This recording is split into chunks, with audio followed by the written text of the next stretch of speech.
talk a little more NFL with one of our favorites. You hear him every night, every Thursday night, that is, in this slot. Jonathan Coachman, host of Coach and Company. Coach, let's start with this game, man. A lot of people were out on Dallas. They trade away Micah Parsons, and the defense has not looked good. Philadelphia has marched up and down the field. Jalen Hurts already 2 rushing touchdowns.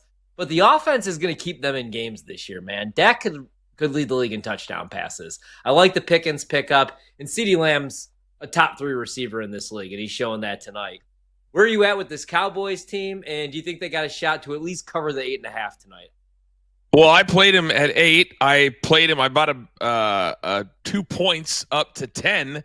I played the live over at 61, so 65, I feel like I got a bargain at 61.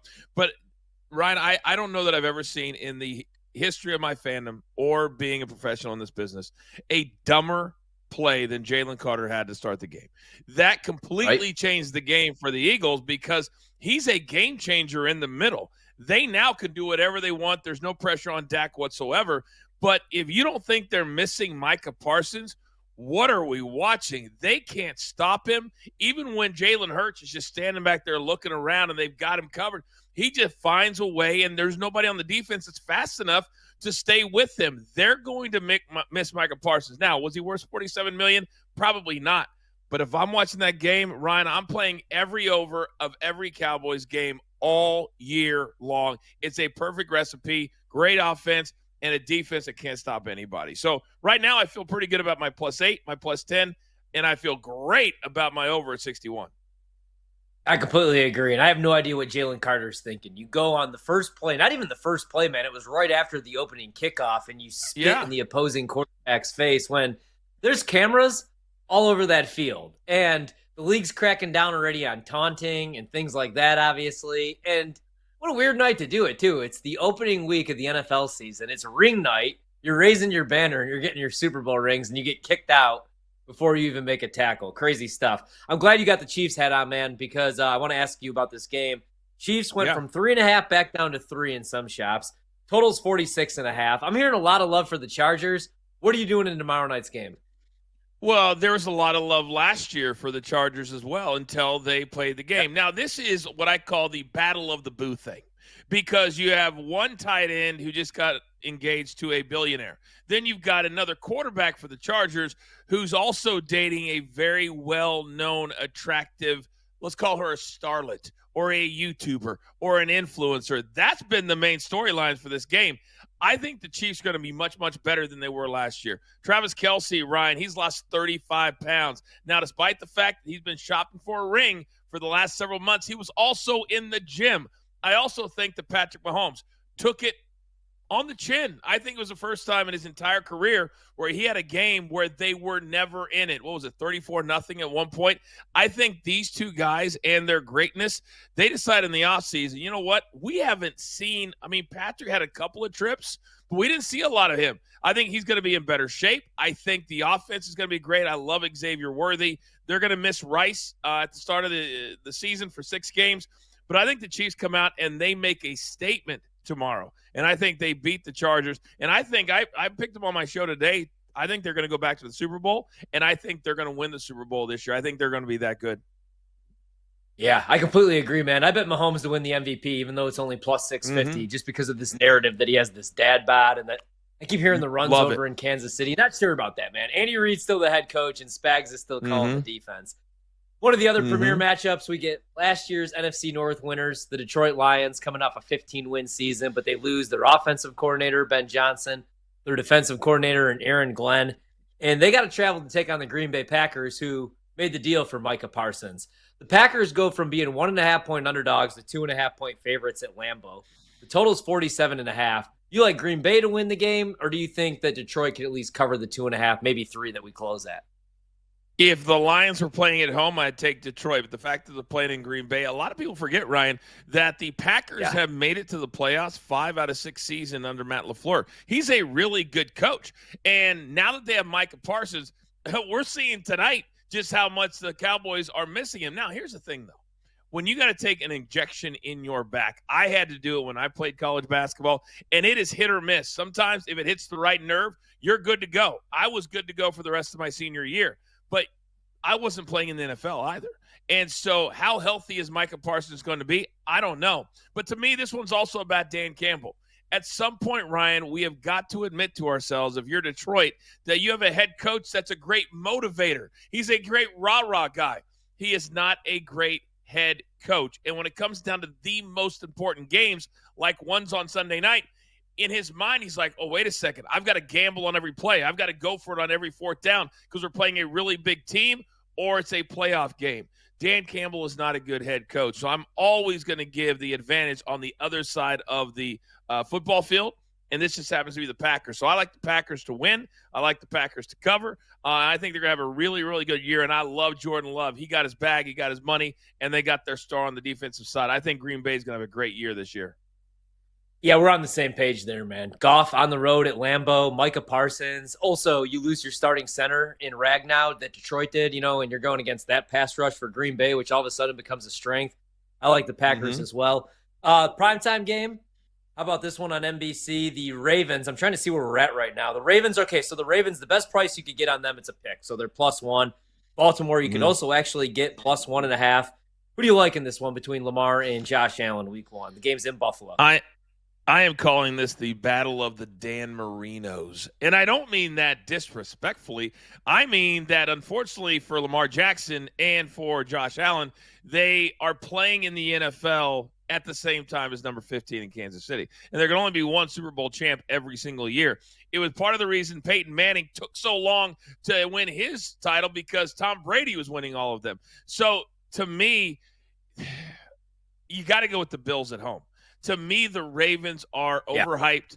Lamar Jackson, great quarterback, gets really big numbers. I always play his rushing total. But to start Sunday night in Buffalo with a team that's so motivated and a Josh Allen that I'm the biggest Josh Allen fan there is out there. He is settled. He wants to be in Buffalo. He got married in the offseason. And I think this Buffalo team, they made a lot of little decisions, little changes in positions. They got rid of guys in the last couple of years. You're like, wait a second.